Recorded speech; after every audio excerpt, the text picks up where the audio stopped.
Кәрим Тинчурин исемендәге Татар дәүләт драма һәм комедия театрында премьера. Биредә Илгиз Зәйниевның Мәдинә спектаклен тәкъдим иттеләр.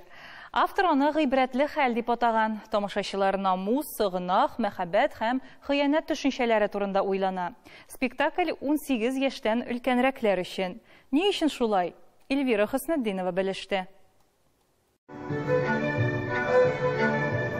Халык премьерага агыла гаҗәп түгел. Мәдинә татар театрында шашкын дәртнең фаҗигага китерүенә багышланган беренче спектакль. Автор һәм режиссер Илгиз Зәйниев, композитор Илмир Низамов. Бу тандем куелышның уңышлы булачагына шик калдырмый.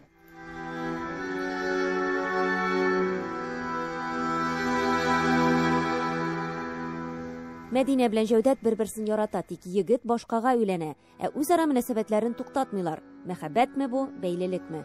Бәлки азгынлыктыр.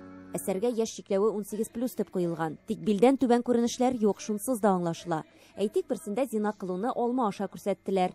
Кызыл төстәге декорацияләр дә шул рольне үти. Кыргый дәрт һәм шашкын мәхәббәт. Татар театры өчен яңа темалар. Элегрәк кенә сөйләгәннәр, советлар заманында андый әйберләр булмаган, балаларны партия тудырган дип. Алай була алмый, бу безнең тормышыбыз.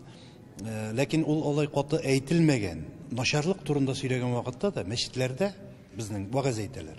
Вагыз әйткән вакытта ниндидер бер начар хәлне әйтеп узалар башта. Булган хәлне әйтеп узалар һәм ул булмасын өчен нәрсә эшләргә кирәк мөселманнарга, гомумән кешегә.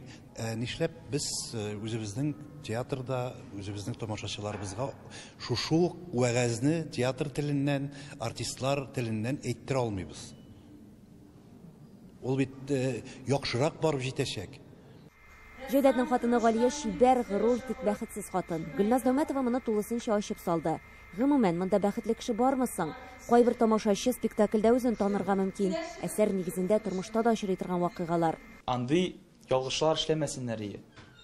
Әгәр дә нидер ялгышлык эшләсәң дә, аны бик әйбәтләп уйларга кирәк, дәвам итмәсен өчен. Әлеге спектакльне караган кешеләр үзләренә гыйбрәт табып, үзләре аңларлар, кем монда тискәр образ, кем яхшы образ дип инде үзләренә. Әлбәттә инде безнең бигрәк тә безнең милләттә ул стереотиплар бик көчле. Бу очракта бәлки хәтта стереотиплар җимереләр дә. Илгиз Газинурович белән эшләү бик рәхәт булды. Ул үзе режиссер да, үзе автор да булгач, теге бик үк килешеп бетмәгән мизгелләрне әйдәгез үзгәртәбез диде. Автор мин үзем бит, әллә кая мөрәҗәгать итәсе юк, әллә кемне сорыйсы юк, әйдәгез үзгәртәбез дип, ул шунда ук кайбер өлешләрен, күп түгел әлбәттә, кайбер өлешләрен үзгәртеп тә бардык. Каршылыклы героиня, каршылыклы кеше бик хисле, дәртле, һөнәре буенча да рәссам, иҗат кешесе. Бик эмоциональ, хисчән, бәлки менә шушы эмоциональ ягы белән без аның белән ошаганбыздыр да хәтта. Мәдинә әсәре борынгы грек мифы, Медея нигезендә иҗат ителгән. Сюжеты бер уйлаганда гади сыман, ләкин көтелмәгән вакыйгалар, кискен борылышлар белән баетылган. Мин уйныйм кияүнең геройның әтисен. Әгәр дә ки мин финалда кермәсәм, бәлки бу фаҗига килеп тә чыкмаган булыр иде. Мин үземнең круым белән шушы фаҗиганы китереп чыгарам дип әйтергә була.